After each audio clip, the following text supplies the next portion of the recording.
नमस्कार दोस्तों, कैसे हैं आप सभी लोग। स्टूडेंट, आज हम लोग बात करेंगे क्लास 12 का बायोटेक्नोलॉजी। तो हमने देख ही लिया है। आज हम बात करेंगे उसके एप्लीकेशन के बारे में। तो हम लोग आज लेक्चर 1 शुरू करेंगे, एप्लीकेशन ऑफ बायोटेक्नोलॉजी। जैसा कि आप देख पा रहे होंगे, चैप्टर 12 है ये, एप्लीकेशन ऑफ बायोटेक्नोलॉजी। आपको ये जानना है कि बायोटेक्नोलॉजी हमारे लिए कैसे यूज था। हमने अभी पिछले टर्म पर देखा सारी चीजें, बायोटेक्नोलॉजी की क्या इंपॉर्टेंस थी, कैसे ये हमारे लिए एक वरदान है, किस प्रकार से इस फील्ड में तमाम हमने उपलब्धियां हासिल की हैं। अब हम बात करेंगे कि इसका एप्लीकेशन है क्या, वास्तव में इसका उपयोग कहाँ कहाँ पे है। तो बायोटेक्नोलॉजी स्पेशली आप जानते हैं कि बायोलॉजी और टेक्नोलॉजी, बायोलॉजी नॉर्मल पढ़ते हैं, लेकिन जब टेक्नोलॉजी को जोड़ करके पढ़ते थे तो बायोटेक्नोलॉजी होता है। ऐसे ही जब हम एग्रीकल्चर के क्षेत्र में, मेडिकल के क्षेत्र में या अलग अलग क्षेत्रों में हम देखते हैं कि हम अपने बायोलॉजी का यूज तो करते करते ही हैं, एज वेल एज थोड़ा बहुत टेक्नोलॉजी का यूज कर लेते हैं। जैसे बायोटेक्नोलॉजी एक प्रकार से आप देखेंगे हम यूज करते हैं प्लांट में। अभी आप देखेंगे कि जैसे एक बैक्टीरिया होता है जिसका नाम है बैसिलस thuringiensis। बैसिलस thuringiensis का शॉर्ट फॉर्म होता है बीटी। इस बीटी, उसके अंदर से जो बीटी जीन होता है हम लोग निकाल लेते हैं, क्योंकि वो क्या करता है, वह बायोटिक जो स्ट्रेस होता है, टेम्परेचर, प्रेशर, विंड्स वगैरह जो भी हैं, इनको सहने की क्षमता उस बैक्टीरिया में। तो हम सोचते हैं कि अगर इस बैक्टीरिया में ये क्षमता है तो क्यों ना हम इसके जीन को निकाल करके और ले जाकर के कहाँ पर, इसी प्लांट में इंट्रोड्यूस करवा दें, ताकि वह प्लांट भी ऐसे टेम्परेचर को, प्रेशर को, ह्यूमिडिटी को सह सके। तो उस टॉलरिटी को बढ़ाने के लिए हम लोग क्या करते हैं, एक टेक्नोलॉजी का यूज करते हैं। तो वही यहाँ पर आज हम देखेंगे बायोटेक्नोलॉजी किस प्रकार से यूज होता है।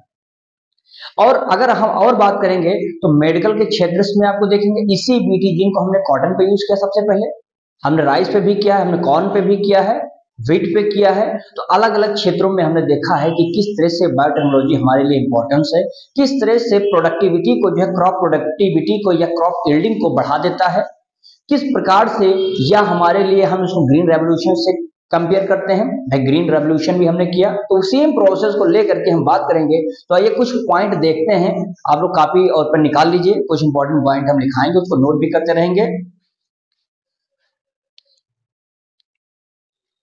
देखेंगे इट्स यूज इन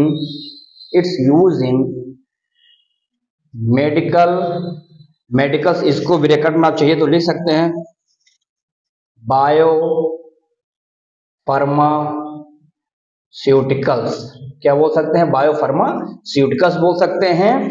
एंड फिर लिख सकते हैं इट यूज्ड इन कहां पर हम कर सकते हैं, इन बायोलॉजिकल यूजिंग, एंड कहां पर, एंड जेनेटिकली इंट्रोड्यूस, या कह सकते हैं जेनेटिकली कहां पर, आइडेंटिफाइड माइक्रोब्स। मतलब किसी भी, हम क्या कहते हैं, जेनेटिकली क्या करते हैं, जेनेटिकली आइडेंटिफाई कर लेते हैं माइक्रोब्स को, यानी अलग अलग क्षेत्रों में। It is use the medical pharmaceutical क्षेत्र में हम क्या करते हैं, यूज करते हैं, बायोलॉजिकल यूजिंग इसका प्रयोग करते हैं, जिससे हम जेनेटिकल आइडेंटिफाइड भी करते हैं माइक्रोब्स को। इसके बारे में आगे इसमें देख लेंगे बेटा, इसमें बता सकते हैं, जैसे इसमें बायोलॉजिकल में जैसे लिख सकते थे आप, फंजाई है, और है इसमें बैक्टीरिया हो जाएगा। ऐसे अलग अलग क्षेत्रों में हम क्या करेंगे, यूज करेंगे। इसके बारे में आगे हम बता देंगे कि किस तरह से बायोटेक्नोलॉजी टू इम्प्रूव द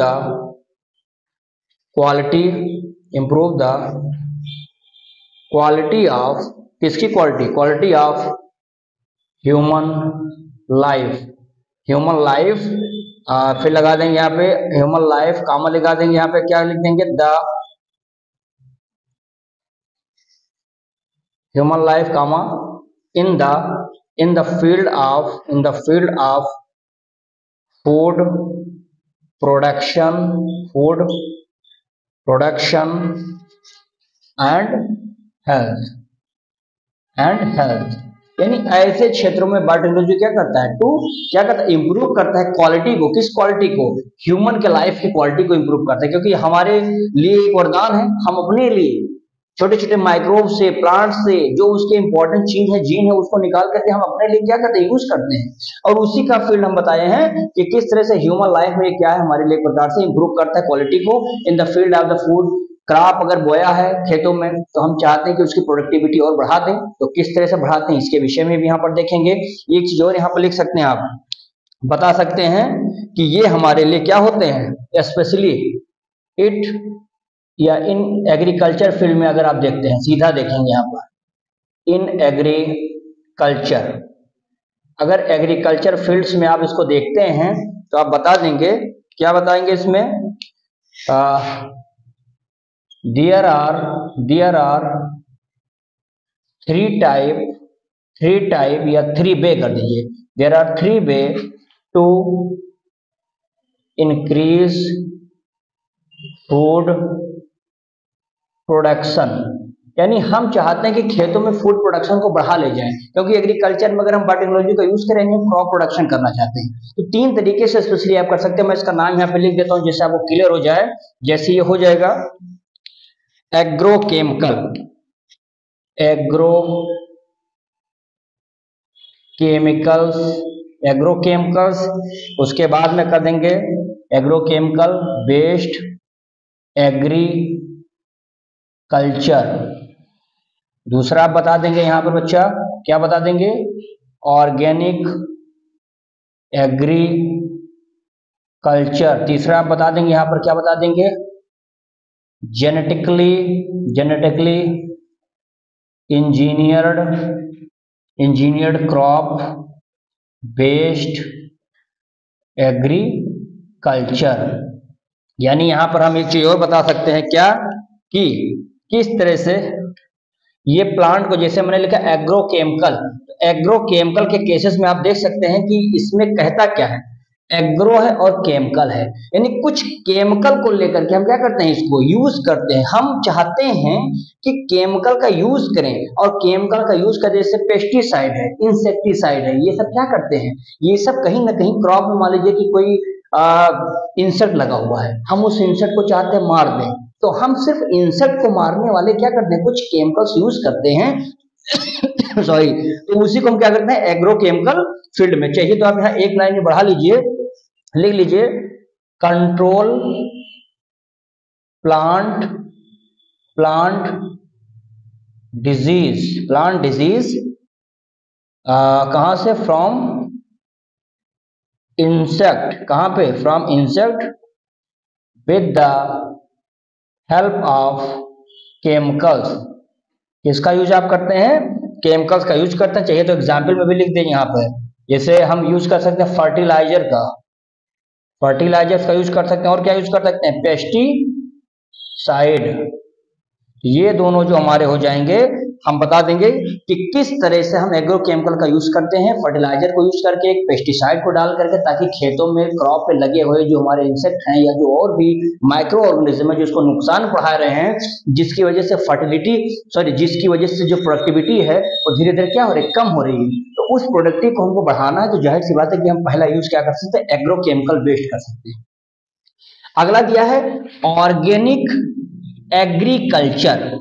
क्या लिखा है, ऑर्गेनिक एग्रीकल्चर, यानी हम कुछ ऑर्गेनिक का यूज यहाँ पर करेंगे, यानी हम खाद वगैरह या ऐसी चीजों का यूज नहीं करेंगे जो सॉइल के फर्टिलिटी को लॉस कर रहा है। हम ऐसी चीजों का यूज नहीं करेंगे, हम चाहेंगे कि हम कंपोस्ट का यूज करें, हम चाहेंगे कुछ ऐसी चीजें बनाए जैसे ग्रीन ग्रास का यूज करें, जिससे क्या हो जाए, ये ऑर्गेनिक खेती होती नहीं। तो ऑर्गेनिक खेती के ही बारे में ये बताया गया, जिसको हरी खाद कहते हैं, या इसी को आप जानते हो कि बहुत ज्यादा इस्तेमाल चला जैविक खाद। तो जैविक खाद का हम लोग प्रयोग कर रहे हैं, तो इसमें आप चाहिए तो एक लाइन यहां पर लिख लीजिए बेटा, लिख सकते हैं दैट इज कंपोस्ट हो सकता है, या इसमें आप एक चीज लिख सकते हैं, क्या लिख सकते हैं, it save the fertility of soil की क्या करता है, फर्टिलिटी को बढ़ा देता है। एंड एक चीज और यहां पर बढ़ा सकते हैं, या मैं यहां लिख देता हूं नीचे, इट प्रमोट, क्या प्रमोट करता है? इट प्रमोट एंड इनहांस, बढ़ा देता है, enhance the agro ecosystem, यानी कहीं ना कहीं ये एग्रो इकोसिस्टम है, यानी मिट्टी का, ये हम कह सकते हैं हमारे इकोसिस्टम के साथ फ्रेंडली है, हमें उसको नुकसान नहीं कर रहा है कुछ, तो ये नुकसान नहीं करने देता है। सॉइल में जो फर्टिलिटी उसको नुकसान नहीं करने दे रहा है, यानी ये कुछ स्पेशल टाइप के खाद का या कंपोस्ट का इन सब यूज करके हम लोग इसको ऐड घर पर भी क्या कर सकते हैं, बना सकते हैं, तो इसका यूज किया जाता है, ठीक ना। और एक हमको दिया है जेनेटिकली इंजीनियर्ड क्रॉप प्रोडक्शन, यानी जिसमें स्पेशली आप जानते हैं क्या होता है, आप इसमें कुछ जेनेटिकल इंजीनियर करते हैं, कुछ टेक्नोलॉजी यूज करके कोई जीन किसी के अंदर इंट्रोड्यूस कर देते हैं, प्लांट में, एनिमल्स में, चाहे उसको जब जीन में हम जीन को उठाते हैं प्लांट में डालते हैं, ट्रांसजेनिक प्लांट, एनिमल में डालते हैं ट्रांसजेनिक एनिमल, तो हम कह रहे हैं कि हम जेनेटिकली इंजीनियर्ड क्रॉप बनाना चाहते हैं, लेकिन कैसे? तो इसके लिए हम बता सकते हैं कि सबसे पहले जैसे यहां पर हमने बात किया था ग्रीन रेवोल्यूशन, ये ग्रीन रेवोल्यूशन आप जानते हैं कि ये सेकेंड वर्ल्ड वार के टाइम पे हुआ था, सेकेंड वर्ल्ड वार के टाइम पर क्या हुआ था, ये शुरू हो गया था। दूसरी चीज इसमें आप बता सकते हैं क्या हो सकता है, 1980 जो हमारा दशक था, यानी कि 1980 के दशक में ये कहानी शुरू हुई थी। MS स्वामीनाथन साहब इसके क्या थे, फादर भी माने जाते हैं हमारे इंडिया में। इन्होंने जो सीरियल प्लांट्स यानी जो मोटे अनाज थे उसकी प्रोडक्टिविटी बहुत ज्यादा इंक्रीज कर दी थी। तो ये जो हमारे लिए था, कहीं ना कहीं जब हमारे पास जेनेटिकली इंजीनियर जो ये सब सिस्टम जब नहीं था हमारे पास, तो हम लोगों ने अपने आप को डिपेंड किस पे रखा था, तो ग्रीन रेवोल्यूशन पर।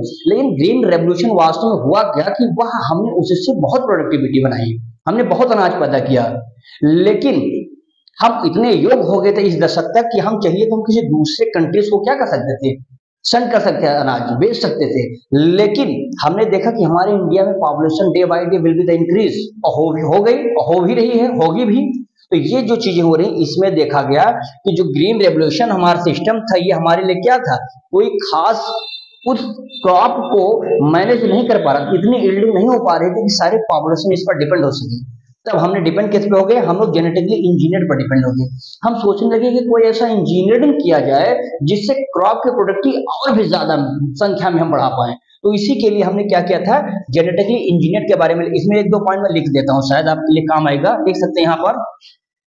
एग्रो केमिकल्स जो थे, एग्रो केमिकल्स वेरी एक्सपेंसिव, ये क्या थे, काफी महंगे थे। सो जेनेटिक्स, तभी ये जेनेटिक्स क्या हुआ, आया, जेनेटिक्स केम फॉर इंक्रीज यील्डिंग्स या यील्ड्स, ठीक है ना, एंड फार्मर ऑब्टेन मैक्सिमम क्या मैक्सिमम करते थे, मैक्सिमम द, या कह सकते हैं maximum the crop in their field, ठीक है ना। यानी हमने क्या कर दिया, हमने इसके जब ये हमने शुरू कर दिया तो इससे एक चीज कम हो गया। हमने क्या कम किया था, यानी इससे एक चीज कम हो गया, उसका नाम आप लिख सकते हैं, यानी हमने कम कर दिया क्या, एग्रो केमिकल वैसे इतना महंगा था, जेनेटिकली इंजीनियर आ चुका था, हम वैसे प्रोडक्टिविटी बढ़ा रहे थे, तो हमने धीरे धीरे कहा कि भाई इस एग्रो केमिकल को क्या करिए, कम कर दीजिए, रोक दीजिए। यानी हमको किसको कम कर दिया, हमने कम कर दिया, यहाँ पे लिख सकते हैं आप क्या, एग्रो केमिकल्स जो थे क्या हो गए, लेस हो गए। यानी इसमें लिख सकते हैं आप किसके लिए हो जाएगा ये, यानी हमारा फर्टिलाइजर का हमको कम दे दिया, और केमिकल्स यूज लेस, यानी हमने इसको क्या कर दिया, लेस कर दिया, इसकी मात्रा को धीरे धीरे कम कर दिया। क्यों, क्योंकि हमारे लिए काफी महंगे भी हुआ करते थे, और इतना महंगा था तो हमने कहा कि भाई इतना महंगा पैसा खर्च नहीं कर पाएंगे, हम लोग जेनेटिकल इंजीनियर की तरफ आते हैं, हमने एग्रो केमिकल बंद कर दिया। इस प्रकार से एग्रो केमिकल बंद हो गया, ये तमाम चीजें धीरे धीरे क्लोज होने लगी, और हम फाइनली किस पर डिपेंड हो गए, जेनेटिकल इंजीनियर पर। यानी ये जो हमने लिखा था लास्ट वाला, genetically engineered crop based crop, यहाँ पर हम आगे इस प्रकार से हमने यूज के साथ शुरू कर दिया। यानी लिख सकते हो, एक लाइन यहाँ लिख लीजिए, देन यूज्ड, किसका यूज किया, देन यूज GMO, या GMO कह सकते हैं, या इसको जेनेटिकल मॉडिफाइड क्रॉप भी कह सकते हैं। जेनेटिकल मॉडिफाइड, मैं पूरा लिख देता हूं एक बार, जेनेटिकल मॉडिफाइड क्रॉप जो होता था, इसी का शॉर्ट फॉर्म होता है GMO प्लांट कहते हैं। अगर ऑर्गेनिज्म है तो GMO होता है, यहाँ पर हमने इसको यूज कर दिया है। फिर इसको हमने यूज कर दिया किस पे, प्लांट पे कर दिया, फंजाई पे कर दिया, अलग अलग एनिमल्स ऑर्गेनिज्म पर क्या किया, इसका प्रयोग करना शुरू कर दिया। अच्छा, जो GMO प्लांट थे, यानी कि जो GM प्लांट था, जेनेटिकल मॉडिफाइड प्लांट थे, इसकी क्वालिटी बहुत थी। ये अभी मैं बता दूं इसकी क्या क्वालिटी थी, आप इसको स्क्रीनशॉट ले लीजिए, फिर मैं उसको बता देता हूँ आपको। ठीक है भाई, अब इसमें आप देखेंगे तो हमने ये बता दिया। अब अगर आपसे जेनेटिकल मॉडिफाइड अगर जो पौधे होते हैं, जो GMO पौधे होते हैं, उनकी क्या खूबी है, तो सबसे पहले तो ये आप जान लीजिए कि वो क्या, सुन लीजिए, इसको लिख लीजिएगा। ये सबसे पहले तो जान लीजिए कि ये क्या करते हैं कि ये रेजिस्टेंस होते हैं किसके प्रति, कोई भी पेस्टिसाइड हो, इंसेक्टिसाइड हो, उसके प्रति रेजिस्टेंस हो जाते हैं। अगला, ये एक बायोटिक स्ट्रेस को सह सकते हैं, यानी कोल्ड को सह सकते हैं, ह्यूमिडिटी को सह सकते हैं, टेम्परेचर को सह सकते हैं, इतनी सारी क्वालिटीज के पास होती है। नेक्स्ट कह सकते हैं कि ये न्यूट्रिशन वैल्यू को क्या करते हैं, थोड़ा इनरिच कर देते हैं, यानी विटामिन ए वगैरह हो गया, इन सबके मात्रा को क्या करते हैं, बढ़ा देते हैं। और यह सॉइल से जो फर्टिलिटी होती है, जो न्यूट्रिएंट होते हैं, उसको पिकअप करने की क्षमता तो होती है, लेकिन एक कम ही न्यूट्रिएंट लेकर के भी क्या करते हैं, क्रॉप की जो यील्डिंग होती है वो बेस्ट कर देते हैं। ये चीज हो गया। अगली चीज आप ये जान लीजिए कि जो बैसिलस एक होगा, जिसको अभी मैंने आपसे बताया था, एक मैं यहाँ नोट के रूप में यहाँ 2-4 पॉइंट समझा देता हूं ताकि आपको समझ में आ जाए। एक होता है, यहीं पर ले लेंगे, इसे सुन लीजिएगा, बीटी टॉक्सिन। बीटी टॉक्सिन ये कहां से होता है, तो बीटी टॉक्सिन प्रोड्यूस किया जाता है, produce from A bacteria. A bacteria is called, क्या बोलते हैं उसको, बैसिलस, बैसिलस थूरिनजेनेसिस, थूरिनजेनेसिस से प्राप्त करते हैं। और इसके बाद में बता देंगे, फिर बता देंगे विच क्लोन्ड, जिसको कहां पे क्लोन करते हैं, which cloned from the bacteria and introduced in कहां पे, introduced in many plants to या फॉर मोर रेजिस्टेंस, किसके प्रति, मोर रेजिस्टेंस करवाते हैं, फॉर इंसेक्ट कर सकते हैं, यानी हम इसमें बता सकते हैं इंसेक्ट के लिए हो सकता है,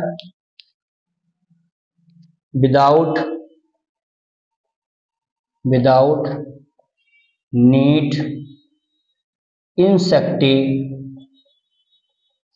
एग्जाम्पल बता देंगे कौन कौन से पौधे में है, तो बता देंगे यहाँ पे क्या, एक होता है बीटी कॉटन, ठीक है ना, एक होता है कॉर्न में भी होता है, एक होता है राइस में भी, इसको हम इंट्रोड्यूस करवा चुके हैं, एक होगा टोमेटो में करवा सकते हैं हम लोग, एक होगा पोटैटो में भी होता है,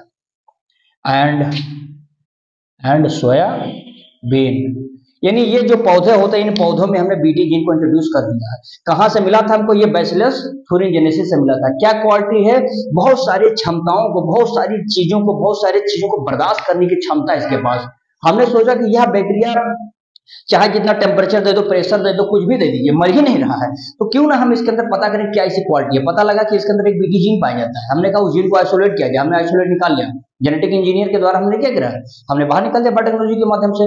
जैसे जीन को बाहर निकाला, हमने देखा लैब में ले जाकर के, ये जीन है इसके अंदर, ये काम इसका है कि ये बैक्टीरिया को मरने नहीं देता है। कहा गया अगर हम इस जीन को निकाल करके पौधे में डाल दें तो हमारा पौधा जो आजकल मर रहा है तमाम इंसेक्ट की वजह से, तो वो तो सेफ हो जाएगा। कहा कि ट्राई किया जाए, हमने उसी जीन को निकाला और जीन को निकाल करके प्लांट के अंदर क्या कर दिया, इंट्रोड्यूस करवा दिया, उसको हमने ट्रांसजेनिक प्लांट बना दिया। और किसके किस में किया, सबसे पहले कॉटन में किया गया था, उसके बाद में हमने देखा कि धीरे धीरे जब वो एक्सपेरिमेंट सफल हुआ, हमने कॉर्न में भी किया, राइस में किया, टोमेटो में किया, पोटैटो में किया, सोयाबीन में किया, यानी अलग अलग पौधे पे हमने क्या कर दिया, इसको शुरू कर दिया। इतना भी जल्दी शॉर्ट नोट लीजिए इसका, लीजिए जल्दी कॉपी। अब इसमें हम लोग देख लेंगे कि जैसे बीटी का यूज कहां पे किया था, कॉटन में सबसे पहले किया गया था। तो बीटी कॉटन के बारे में थोड़ा बहुत हम देख लेते हैं। यहाँ पर बीटी कॉटन होता क्या है कि जो बैसिलस थूरिनजेनेसिस हमारा है, थूरिनजेनेसिस होता है, इसके कुछ ऐसे स्ट्रेन होती है ना, जिस स्टेन के द्वारा कुछ प्रोटीन्स निकलते हैं। स्टेन प्रोड्यूस क्या करते हैं, प्रोड्यूस डिफरेंट प्रोटीन। उस प्रोटीन का हम लोग यूज क्या करते हैं, प्रोटीन निकलता है और ये क्या करते हैं, दैट किल, किसको किल कर देते हैं, किल सर्टेन इंसेक्ट। यानी यही बैसिलस थूरिनजेनेसिस अपने अंदर कुछ ऐसे प्रोटीन निकालता है जो क्या करता है, कुछ सर्टेन इंसेक्ट को क्या करता है, मार देता है। जैसे मैं आपको बताता हूं पहले नंबर पे कौन सा हो जाएगा, जैसे हो जाएगा आप आ जाएगा यहाँ पे लेपिडोप्टेरॉन, लेपिडोप, लेपिडोप्टेरॉन्स क्या होता है, टिरॉन्स। तो लेपिडोप्टेरॉन्स में आप यहाँ चाहिए तो लिख भी सकते हैं कौन कौन सा होगा, तो बता देंगे बीटल्स, जिसको आप झींगुस कहते हैं, क्या कहते हैं, झींगुस कहते हैं, स्पेशली इसको रखेंगे। अगला बता देंगे क्या हो जाएगा, डायप्टेरॉन्स, DIPTERANS, डायप्टेरॉन्स। डायप्टेरॉन्स में आप बता देंगे ब्रैकेट में किसका नाम ले लेंगे, तो यहाँ पर आप बता सकते हैं फ्लाइज हो सकती हैं, मॉस्किटोज हो सकते हैं, फ्लाइज एंड मॉस्किटोज हो सकते हैं। और एक तीसरा आप यहां पर लिख सकते हैं बच्चा लोग, क्या हो जाएगा, कोलियोप्टेरॉन, कोलियोप्टेरॉन्स हो जाएगा, क्या हो जाएगा, कोलियोप्टेरॉन्स हो जाएगा। तो कोलियोप्टेरॉन्स में आप लिख सकते हैं किसका, यहां पर लिख लीजिए बीटल्स का, बीटल्स ले सकते हैं। और एक चीज यहां पर ध्यान दीजिएगा कि जो हम लोग बात करेंगे इसमें, इस वाले में दूसरा लिख देंगे, यहां पर हम लोग लिख सकते हैं किसका, बर्ड ऑर्म का ले लीजिए, बर्ड ऑर्म ले सकते हैं। और इसमें आर्मी ऑर्म ले सकते हैं। तो ये एक और चाहिए तो लिख लीजिए यहाँ पे टोबैको। यानी एक चीज ध्यान दीजिएगा, 3 ग्रुप को मारने वाला प्रोटीन बैसिलस थूरिनजेनेसिस का कुछ स्ट्रेन निकालते हैं। पहला मारता है लेपिडोप्टेरॉन्स को, जो इसमें आते हैं बर्ड वार्म आते हैं, आर्मी वर्म्स आते हैं, टोबैको आते हैं, इन सबको मार देने की क्षमता रखता है ये वाला बैक्टीरिया, ये वाला प्रोटीन। एक प्रोटीन हमारा क्या है, डिप्टियोप्टेरॉन्स, जो कि फ्लाइज मॉस्किटोज को मार सकता है। एक होता है कोलियोप्टेरॉन्स जो मारता है किसको, बीटल्स को मारता है। इस बीटल्स का नाम क्या होता है, झींगुर कहा जाता है। ये 3 क्वालिटी किसके अंदर है, बीटी कॉटन, यानी बीटी कॉटन में हमने देखा कि बैसिलस थूरिनजेनेसिस के अंदर मारने वाले कुछ क्या होते हैं, ये पाए जाते हैं। क्लियर है यहां तक, आगे हम लोग देख लेंगे अगले पॉइंट्स में। हाँ यहां लिख दीजिए बैसिलस थूरिनजेनेसिस, बैसिलस थूरिनजेनेसिस फॉर्म क्या बनाता है, ये प्रोटीन बनाता है, फॉर्म प्रोटीन क्रिस्टल्स, क्रिस्टल्स कहते हैं। कंटेन उसमें क्या होता है, कंटेन टॉक्सिक, क्या होता है, टॉक्सिक या इंसेक्टिसाइडल, यहां ले लीजिए इंसेक्टिसाइडल, अर्थात आप कह सकते हैं कि इंसेक्ट को मारने वाला क्या होता है, एक टॉक्सिक निकलता है। किसमें, बैसिलस थूरिनजेनेसिस जो प्रोटीन बना रहा है उसमें क्या निकलता है, उस प्रोटीन क्रिस्टल में इंसेक्ट को मारने वाला एक टॉक्सिक निकल रहा है। ध्यान से देखिएगा, आगे इसमें बता देंगे ये क्या होता है। वास्तव में ये क्या होता है कि एक प्रकार से हम कह सकते हैं कि इनएक्टिव फॉर्म में होता है, इनएक्टिव फॉर्म में होता है। ये एक्टिव कब हो जाता है, यानी इसके बारे में एक लाइन लिख देता हूं तब बताता हूं इसको। मैं लिख सकते हैं यहां पर कि डिसएक्टिवेटेड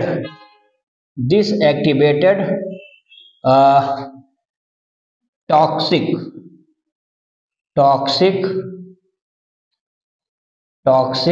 it disactivated toxic when it engulf, किसको इंगल्फ करता है, एनी इंसेक्ट।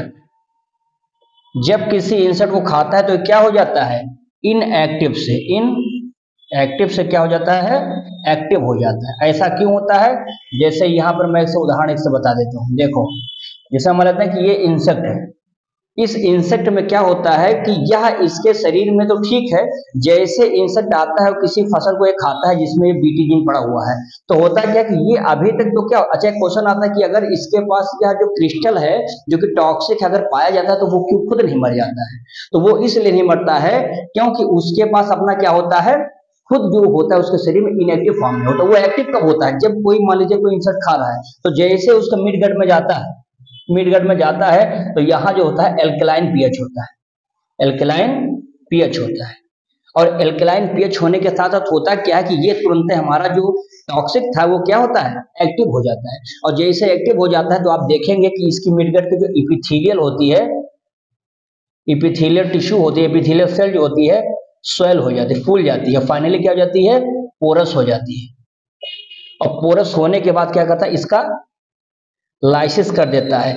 और इस प्रकार से हम देखते हैं कि जो भी इंसेक्ट खाता है क्राई जीन जिसके अंदर पहले से प्लांट में है या जिसमें बीटी जीन मौजूद है, जब उसको कोई खाता है तो अपने आप मर जाता है, क्योंकि उसके अंदर एक क्रिस्टल पाया जाता है, एक प्रोटीन होता है, वह प्रोटीन क्रिस्टल जो होता है उसके अंदर टॉक्सिक होता है, जो किसको मार सकता है, इंसेक्ट को मार सकता है।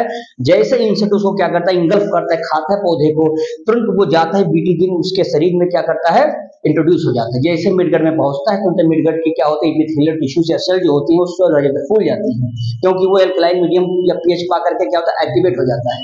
और एक्टिवेट होने के साथ साथ फाइनली हम देखते हैं कि उसकी जो एपिथेलियल सेल है वो छिद्रित हो जाती है, बहुत सारे पोर बन जाते हैं। जब शरीर में पोर बन गया तो सांस क्या लेगा, वो फाइनली क्या होगा, ब्लास्ट हो जाएगा और मर जाएगा। तो ये चीजें हमने बताया किस तरह से वो एक्टिव होती है, किस तरह से इनएक्टिव फॉर्म में होती है। इतना समझ में आ गया।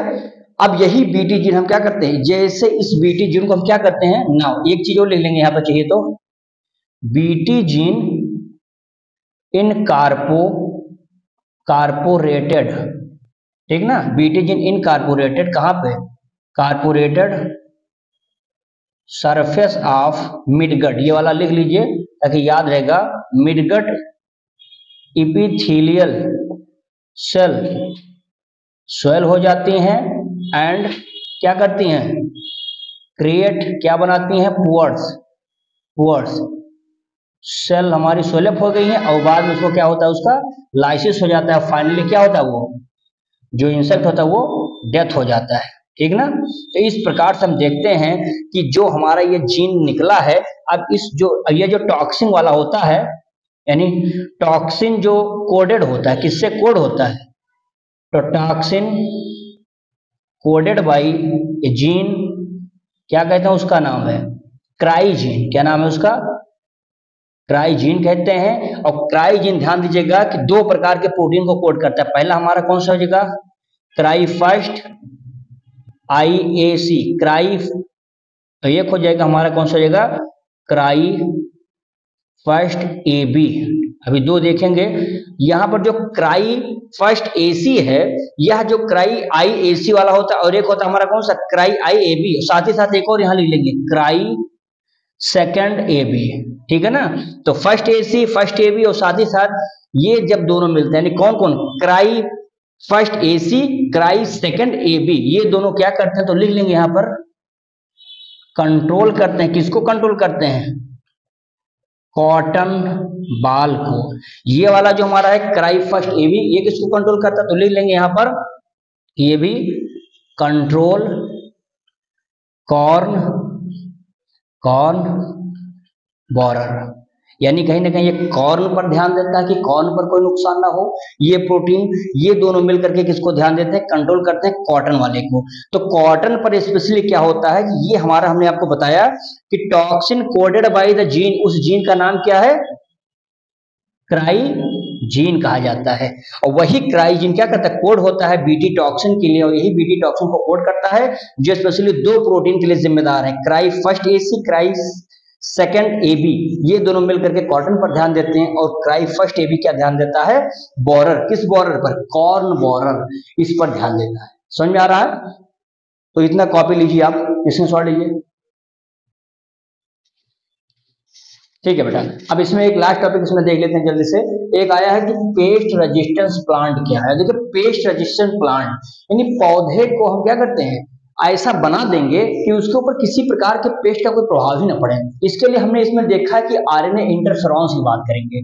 आप जानते हैं कि एक होता क्या है कि निमेटोड जो होते हैं हमारे लिए काफी एक पैरासाइट होते हैं, एनिमल्स के लिए है, प्लांट्स में है, इवन ह्यूमंस के लिए भी निमेटोड नुकसानदायक है। तो होता क्या है कि एक हमारा निमेटोड्स होता है जिसका नाम होता है क्या, मिलेडोगाइन इनकॉग्निटा। क्या नाम है, मिलेडोगाइन इनकॉग्निटा। ये एक निमेटोड होता है जो काम क्या करता है कि बहुत ज्यादा टोबैको के पौधे में रिटार्डेशन कर देता है, यानी कि उसकी जो प्रोडक्टिविटी होती है, यील्डिंग जो होती है, कम कर देता है। इसको देखते हुए साइंटिस्ट लोगों ने सोचा कि ऐसे अगर इतना ज्यादा रिडक्शन टोबैको में होता रहेगा तो हमें तो बड़ा नुकसान होगा हमारी इकोनॉमिक पर। तो उन्होंने एक दिमाग लगाया, उन्होंने कहा कि इसको रोकने का कोई ट्रिक है। तो उन्होंने कहा यस, हमारे पास ट्रिक है, हम लोग RNA इंटरफेरेंस कर लेंगे, या इसी को हम लोग क्या बोलते हैं, साइलेंसिंग मैसेंजर आरएनए भी बोलते हैं, साइलेंट कर देता है किसको, एमआरएनए को। जब एमआरएनए यानी यहाँ पर एक कॉम्प्लीमेंट्री डबल स्टैंड एमआरएनए का निर्माण हो जाएगा और वो जैसे बन जाएगा यानी कि ट्रांसलेशन रुक जाता है, यानी प्रोटीन की क्या होती है, सिंथेसिस रुक जाती है और वह प्रोटीन है नहीं। तो यानी देखा गया कि जो हमारा मिलेटोगाइन इनकॉग्निटा जो है निमेटोड, ये क्या कर रहा है, जो पौधे में जाकर के टोबैको को नुकसान कर रहा है। तो पता लगा यहाँ पर कि इसके पास एक प्रोटीन होता है और वही प्रोटीन क्या करता है कि उसकी जड़ों में जाता है और छोटे छोटे गांठ बना देता है, उसी को बोलते हैं टोबैको रूट नॉट के नाम से जानते हैं। तो देखिए आरएनए इंटरफ्रेंस होता है, कौन सा है, काम क्या करता है, इसको हम लोग आरएनए आई भी लिख सकते हैं, आरएनए इंटरफ्रेंस कहते हैं। ये क्या करता है, टोबैको का जो प्लांट्स होता है, इस टोबैको के प्लांट्स में करता क्या है कि एक रूट नॉड बना देता है, रूट के गड्ढे बनाता है, छोटे छोटे गड्ढे बना देता है। होता क्या कि एक निमेटोड होता है जिसका नाम है मिलेटोगाइन इनकॉग्निटा, एक निमेटोड है जो कि डीएनए से आरएनए और एमआरएनए से प्रोटीन बना रहा है और यही प्रोटीन आता है और प्रोटीन जाकर के टोबैको के पौधे में कहीं और नहीं, in the part of the root it create a root node which reduct, जो क्या करता है, कम कर देता है किसको, उसकी प्रोडक्टिविटी को, किसकी, टोबैको के। ये देखा गया, बाद में पता चला ठीक है इसको कम करने का जुगाड़ बताया जाता है। फिर देखा गया कि हमने कहा कि अब पौधा तो हमारे टोबैको को नुकसान कर ही रहा था, ठीक है, हमने एक पहले से तैयार कर लिया इसको मारने के लिए। यहाँ पे लिखा है बट निमेटोड स्पेसिफिक जीन, हमने एक स्पेसिफिक जीन निमेटोड के लिए क्या किया, यहाँ पर सेट कर दिया है, ठीक ना।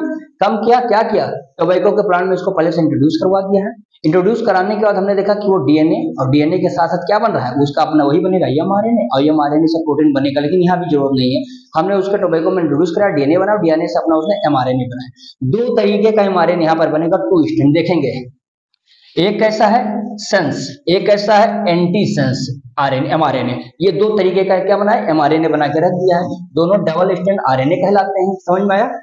अब होगा क्या कि अब यह जो ओरिजिनल वाला है निमेटोड अब ये आ रहा है पौधे को क्या करने, नुकसान करने के लिए, लेकिन इसको पता नहीं है किसको, मिलेटोगाइन इनकॉग्निटा की, कि हमको मारने के लिए पहले से साजिश किया गया है। हमें मारने के लिए पहले से इन लोगों ने क्या किया, डबल स्ट्रैंड यहाँ पर तैयार कर रखा है, सेंस और एंटी सेंस तैयार रखा है। इसको नहीं पता, ये गया जैसे अपना इंट्रोड्यूस करेगा वही काम अपने उसने क्या किया, डीएनए बनाएगा, डीएनए से क्या बनाएगा, ये एमआरएनए बनाएगा।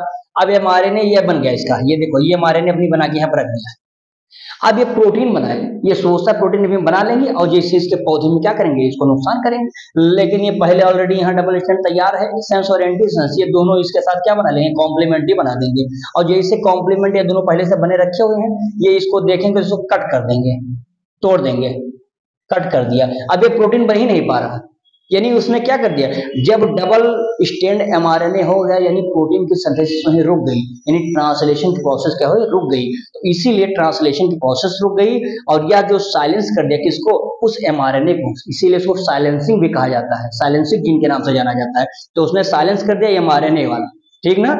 यानी क्या करता था, जो क्या करने जाता था, हु काजिंग द जीन, जो जीन काज करने वाला था क्या, रूट नॉट, उस रूट नॉट को उसने क्या कर दिया, उसके एमआरएनए को साइलेंस कर दिया, जो हम लोगों ने पहले से तैयार रखा था।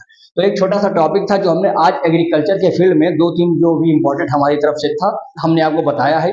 ऐसे इसमें हम लोग एक दिन मेडिकल के क्षेत्र में देखेंगे क्या है, मेडिसिन के क्षेत्र में क्या है, ऐसे ऐसे जो जो इंपॉर्टेंट है दो तीन लेक्चर में हम लोग इसके एप्लीकेशन को देखते रहेंगे। तब तक के लिए आप लोग इस टॉपिक को बढ़िया से ईमानदारी से एनसीईआरटी बुक लेकर के पढ़िए।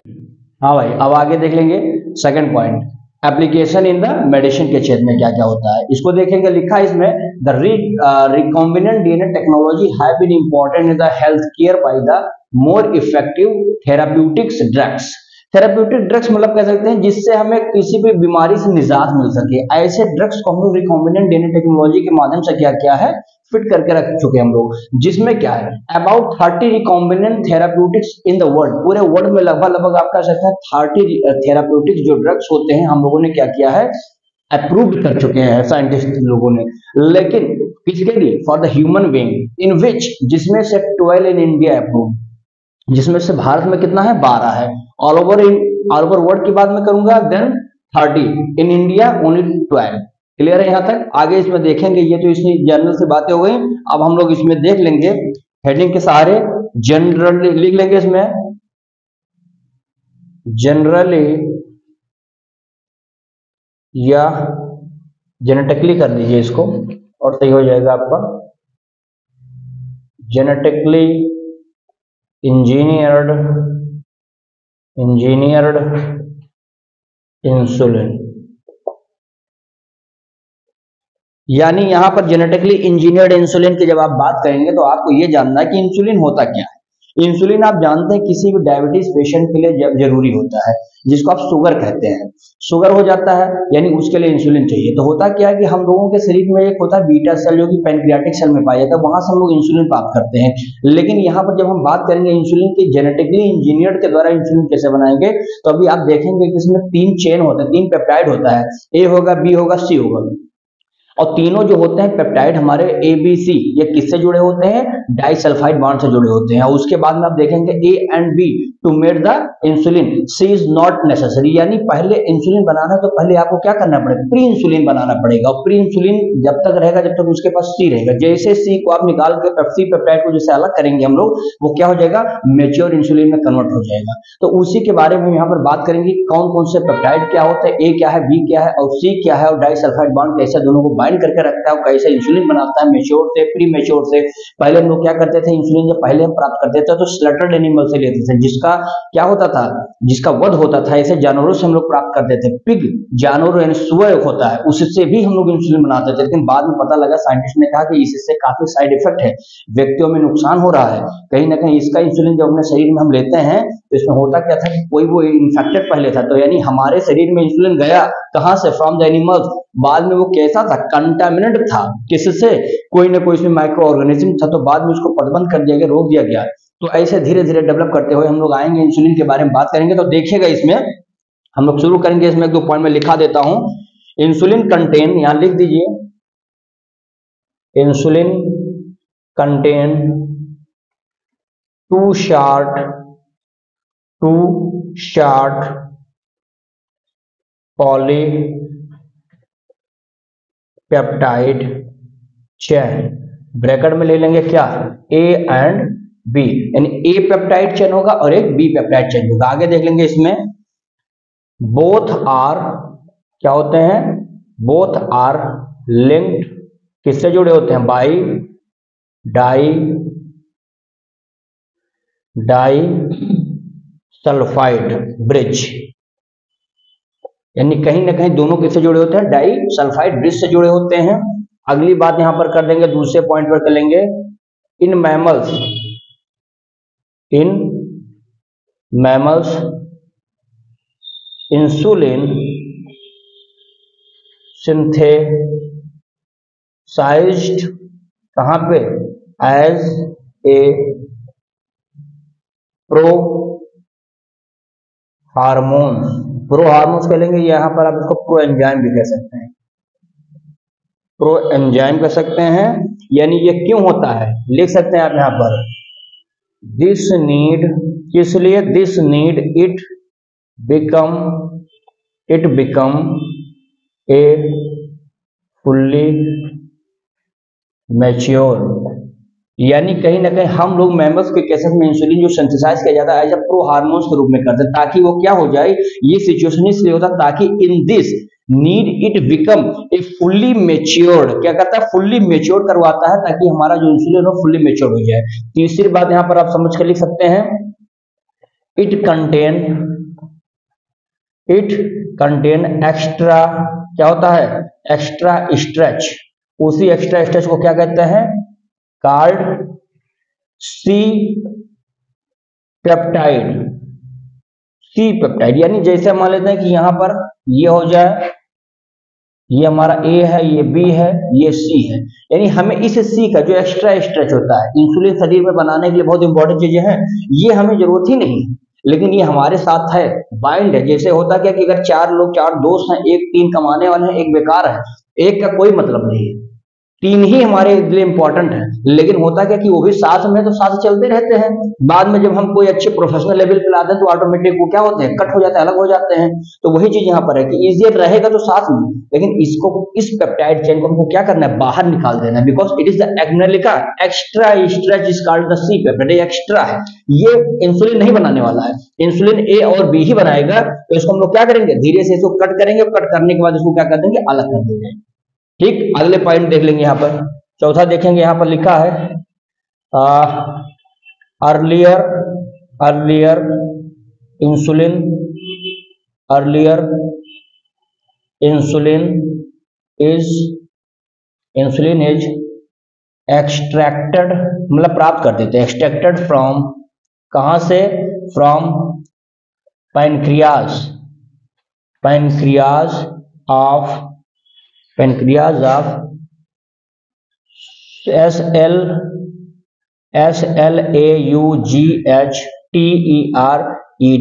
slaughtered cattle and pigs, but it was allergies in some patients। होता क्या था कि शुरू में हम लोग इंसुलिन बनाते थे तो जानवरों के पेनक्रियाज का, जैसे हमारे पेनक्रियाज के बीटा सेल से इंसुलिन बनता है, किसी व्यक्ति में भी शुगर हो जाए तो हम लोग क्या करते हैं, शरीर में इंसुलिन की मात्रा कम बन रही है, तब उसको बाहर से इंसुलिन दिया जाता है। वो इंसुलिन बना कहां से होगा, वो पेनक्रियाज का बीटा सेल जो होता था, उसी बीटा सेल से हम लोग क्या करते थे, इंसुलिन लैब में बनाते थे और शीशी में भर रख देते थे, वही इंजेक्शन देते थे लोगों को। लेकिन हुआ क्या कि बाद में इसको हमने सोचा कि लाइए, उससे पहले की बात है, उन लोग क्या करते थे, अर्लियर में हम लोग जानवरों के स्लटरिंग एनिमल्स जो होते थे, या जो पिग होता था, सुअर जो होता था, इन दोनों एनिमल्स का जो पेनक्रियाज होता था, उस पेनक्रियाज से इंसुलिन बनाते थे। लेकिन बाद में पता चला, but it was allergies in the some patient, लेकिन पता लगा कि जो हॉस्पिटल में पेशेंट हुआ करते तो उसी में बहुत सारे पेशेंट को एलर्जी होने लगा, इसलिए इसको रोक दिया गया। तो इसका आप स्क्रीनशॉट जल्दी से ले लीजिए। चलिए देखेंगे, अगली बात करेंगे कि disadvantage of the extracted insulin from the animal. क्या डिसएडवांटेज क्या है, तो इसको जनरली आप देख लीजिए डिसएडवांटेज में क्या है। तो सबसे पहले तो आप ये जान लीजिए कि जो स्लेटर्डिंग जो थे, यानी कि जो स्लेटर्ड एनिमल जो हुआ करते थे, इनको किल करना, जो किल हम लोग करते थे, मारते थे, इज नॉट इथिकल, ये नैतिकता नहीं था, नैतिक के खिलाफ था। यानी हमको उनको मारने की आवश्यकता या मारने की कोई अधिकार नहीं है जानवर को, किस लिए, ताकि इंसुलिन प्राप्त करने के लिए। जो होता क्या था, स्मॉल क्वांटिटी में क्या मिलता था, स्मॉल क्वांटिटी में हमको मिलता था क्या, in small quantity we get insulin from, कहां से, फ्रॉम एनिमल्स से प्राप्त करते थे। फॉर दैट, इसके लिए, फॉर दैट दे सैक्रिफाइड, इसके लिए बेचारों को क्या करना पड़ता था, सैक्रिफाइड करना पड़ता था, भाई जानवरों को मार देते थे हम लोग। तो एक छोटे से क्वांटिटी इंसुलिन को हम चाहिए और उतना प्राप्त करने के लिए ह्यूमंस क्या करता था, इन जो स्लेटर्ड एनिमल थे उनका हम लोग वध कर देते थे, जानवरों को मार देते थे, चाहे वो आपके भैंस हो, गाय हो, यानी जो भी स्लटरिंग करने वाले हैं, मार दे जाने वाले जानवर हैं, उनसे हम लोग ये काम करते थे। तो कहीं ना कहीं ये नैतिकता के खिलाफ था, तो नैतिकता के खिलाफ की वजह से डिसएडवांटेज था हमारे लिए। दूसरा, जो स्मॉल क्वांटिटी में हमको चाहिए ही चाहिए, उसके लिए हम क्या करते थे, जानवरों को मार देते थे, तो ये हमारे लिए बड़ा नुकसानदायक था। अगली बात इसमें देख लेंगे, there is a potential of, ले लेंगे, there is a potential of, इसके लिए, ऑफ ह्यूमन इम्यून किस लिए हो जाएगा, इज नॉट कह सकते हैं यहां पे, इज नॉट, या ह्यूमन इम्यून्स अगेंस्ट कर दीजिए इसको। अब ये आपका पॉइंट हो गया बढ़िया, अर्थात लिखा कि there is a potential of the human immune, हमारा जो पोटेंशियल है इम्यून सिस्टम का, वह इम्यून सिस्टम के क्या था, ये अगेंस्ट था, यानी हमारे इम्यून को भी क्या कर सकता था, एनिमल्स वाला जो इंसुलिन था अफेक्टिव कर सकता था, प्रभावित कर सकता था, नुकसान कर सकता था। तो वो चीज भी कहीं ना कहीं हमारे आता है, डिसएडवांटेज में आता है अगर हम इंसुलिन लेते हैं जानवरों से। तो चौथी पॉइंट की बात अगर आप बात करते कह सकते हैं, there is possibility of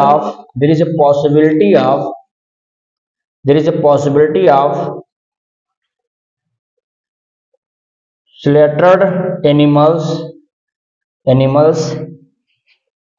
being, क्या होते थे ये, being infected होते थे, किस लिए, with some pathogen which may be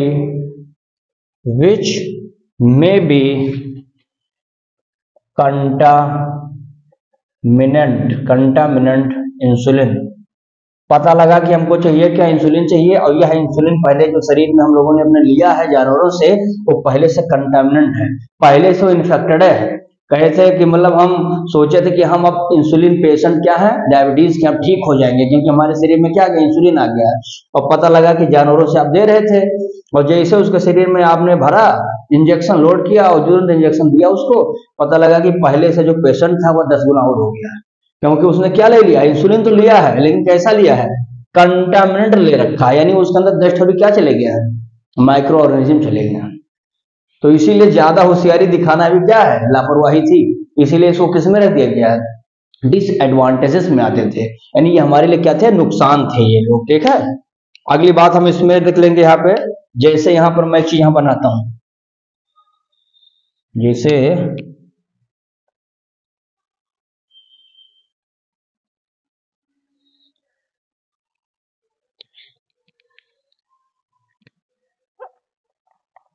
ध्यान से देखिएगा भाई, बहुत ध्यान से यहाँ हम लोग चलेंगे इसको लेकर के। इसको मैं इसको हाइब्रिड कर दे रहा हूँ, लीजिए, क्योंकि कलर जो है हमारे पास मार्कर बहुत ही लिमिटेड है, तो इसीलिए हम लोग इसको क्या करेंगे, हाइब्रिड कर देंगे, ताकि आपको पहचान इसकी हो जाए। देखेंगे, इसको हमने कह दिया, ये वाला जो था सी पेप्टाइड है ये, ठीक है ना। ये वाला हम इसको क्या बना देते हैं, ए पेप्टाइड, या इसको बी कर दीजिए, बी पेप्टाइड है, ये वाला ए पेप्टाइड हो जाएगा। अब यहां पर आप देखेंगे तो यस सल्फाइड, ये डाई सल्फाइड बॉन्ड से जुड़े होते हैं, ध्यान दीजिएगा इस बारे में। तो ये लोग क्या रहते हैं, इस तरह से यहां देखेंगे जुड़े रहते हैं, ठीक है ना। अब यहां पर आगे देखेंगे, ये सब जो जितने भी यहां पर हैं, ये सब कहीं ना कहीं ये सब सल्फाइड बॉन्ड से क्या होते हैं, जुड़े रहते हैं। उसके बाद में देखेंगे, ये जो हमारी अवस्था है इसको बोलते हैं प्रो इंसुलिन है ये, यानी अभी ये हमारा इंसुलिन तो है लेकिन मेच्योर नहीं है, फुल्ली मेच्योर नहीं है। अभी ये फुल्ली मेच्योर कब हो जाएगा, किसी तरह से हमको क्या करना है कि सी वाले को काट करके क्या करना है, इसको बाहर निकाल देना। ये बाहर निकल गया, समझिए कि हमारा इंसुलिन तैयार हो जाएगा। तो यहां पर आगे स्टेप में देख लेंगे, यहां पर इसे बना के दिखा देता हूं मैं। ये है, यहां पर इसको कर दीजिए, ये इसको ए पेप्टाइड बना दीजिए, इसको बी पेप्टाइड बना दीजिए, ठीक है ना। और यहां पर ये सल्फाइड जरूर दिखा दिया करिए, क्योंकि डाई सल्फाइड बॉन्ड से ये क्या होते हैं, जुड़े होते हैं। उसके बाद में अब यहां पर आप ये दिखा दीजिए सी पेप्टाइड, जो कि फ्री हो गया, ये फ्री पेप्टाइड हो गया। यानी इसमें आपने देखा कि किस तरह से ये जो है फ्री पेप्टाइड के रूप में इसको हमने क्या कर दिया, बाहर कर दिया है, और फ्री पेप्टाइड के रूप में हमने सी पेप्टाइड को क्या कहते हैं, निकाल दिया। जैसे सी वाला यहां से निकला, ए एंड बी क्या बनाएगा, आगे जाकर के यही लोग क्या बनाएंगे, इंसुलिन बनाना शुरू कर देंगे। यानी यहां पर एक लाइन आप चाहिए तो लिख भी सकते हैं, यहां पर मैचुरेशन ऑफ प्रो इंसुलिन कहां से, इनटू इंसुलिन आफ्टर किसको, after remove C peptide.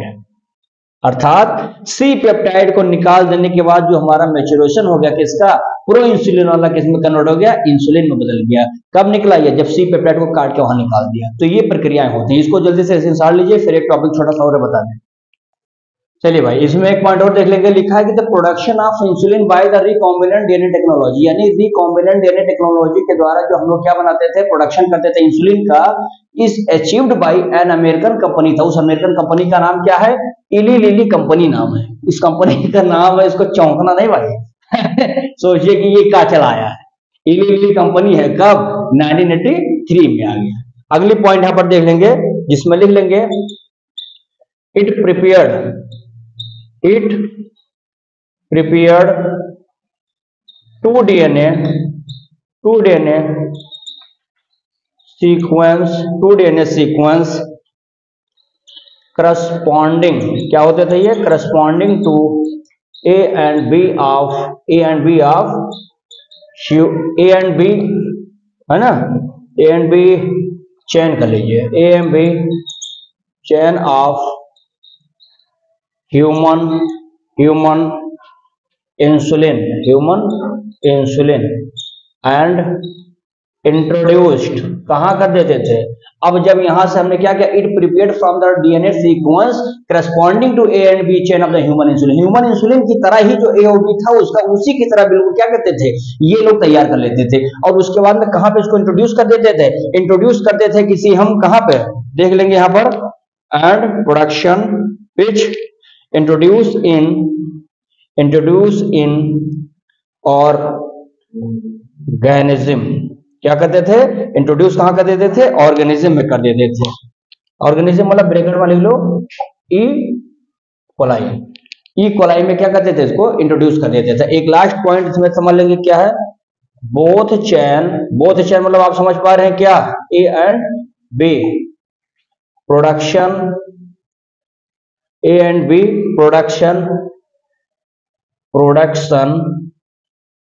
Separated, अलग अलग, सेपरेटेड एंड कंबाइंड बाय, किसके द्वारा, कंबाइंड बाय, यहां पर थोड़ा सा ये हो जाएगा, कंबाइंड बाय, हाँ, क्रिएटिंग डाई सल्फाइड कर लीजिए, क्रिएटिंग, क्योंकि डाई सल्फाइड बॉन्ड होता है वहां पर, creating disulphide bond to form human insulin, यानी ह्यूमन इंसुलिन को क्या बोलते हैं, ह्यूमिलीन कहते हैं। यह भी ध्यान रखिएगा, पूछा जाता है कि ह्यूमन के इंसुलिन का नाम क्या है, तो ह्यूमिलीन के नाम से जाना जाता है। और एक नोट लिख लीजिए यहाँ पर छोटा सा, बस इसको हम खत्म करते हैं। देखेंगे ह्यूमन में आप देखेंगे हम दो तरीके के होते हैं, डायबिटीज भी, डायबिटीज ए, डायबिटीज बी या डायबिटीज फर्स्ट सेकंड। अगर हमारे शरीर में वंशागति हो रहा है, यानी हमारी पीढ़ी दर पीढ़ी हमको क्या हो रहा है, जनरेशन टू जनरेशन अगर हो रहा है डायबिटीज, तो जान जाना कि वो टाइप ए है।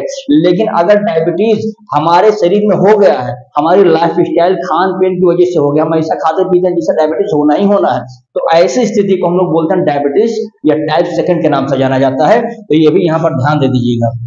एक लाइन और लिख लीजिएगा, काऊ पर यहाँ, और यहाँ पर एक हो जाएगा हमारा क्या, ह्यूमन में हो जाएगा। काऊ में हम लोग बोलते हैं क्या, बॉविन के नाम से जानते हैं, ठीक है ना। और ह्यूमन इंसुलिन तो आप देख ही चुके हैं, ह्यूमन इंसुलिन को क्या बोलते थे, ह्यूमिलीन के नाम से जानते थे, ठीक है ना। एक लाइन और ले लेना, प्रो इंसुलिन हैव, कितने होते हैं, 3 चेन होते हैं, ये ध्यान रखना। हमारे जो प्रो इंसुलिन होते हैं, जो इंसुलिन से पहले बनते हैं, उसमें 3 चेन होते हैं। और ह्यूमन के इंसुलिन को क्या बोलते हैं, ह्यूमोलीन के नाम से जाना जाता है। एक चीज और यहाँ ध्यान दीजिएगा, जो पिग होता है, पिग मतलब क्या, सुअर, इसका जो इंसुलिन बनता है इसका नाम होता है क्या, पॉर्किन के नाम से जाना जाता है। पॉर्किन इसका हो गया। बॉविन काऊ वाले इंसुलिन का नाम है। और जो ह्यूमन का इंसुलिन होता है, ह्यूमन इंसुलिन को क्या बोला हमने, ह्यूमिलीन कहते हैं। इसमें ध्यान देना 51 अमीनो क्या होते हैं, एसिड होते हैं, जिसमें देखेंगे 21 एमिनो एसिड होते हैं इसमें ए पेप्टाइड वाले में। ए पेप्टाइड में कितने होते हैं बच्चा लोग, 21 अमीनो एसिड होते हैं। बाकी कितने बचे, 30 एमिनो एसिड आप देखेंगे किसमें हो जाएंगे, बी पेप्टाइड पर। तो आपने देखा ए पेप्टाइड पर कितने हो गए, 21, बी वाले पेप्टाइड पे कितने अमीनो एसिड है, 30। यहां पर आपने देखा काऊ वाले को क्या कहा, इंसुलिन का, बॉविन, और यहां पर आपने देखा ह्यूमन इंसुलिन को ह्यूमिलीन कहा गया। और प्रो इंसुलिन में 3 चेन होते हैं, पिग वाले के इंसुलिन को बोलते हैं पॉर्किन। समझ में आ गया होगा। तो इसमें हम लोगों ने आज इतना, जो एक लेक्चर था हमारा, थोड़ा सेशन छोटा ही था, लेकिन काम भर का हम लोगों ने इसमें देखा है, जिसमें एग्रीकल्चर के फील्ड में आज हमने देखा, आज हमने मेडिसिन के क्षेत्र में भी देख लिया है। तो ऐसे आप लोग करिएगा, लगातार इसको पढ़ते रहिए, जिससे आपका फायदा हो। स्क्रीनशॉट जल्दी से लीजिए इसका।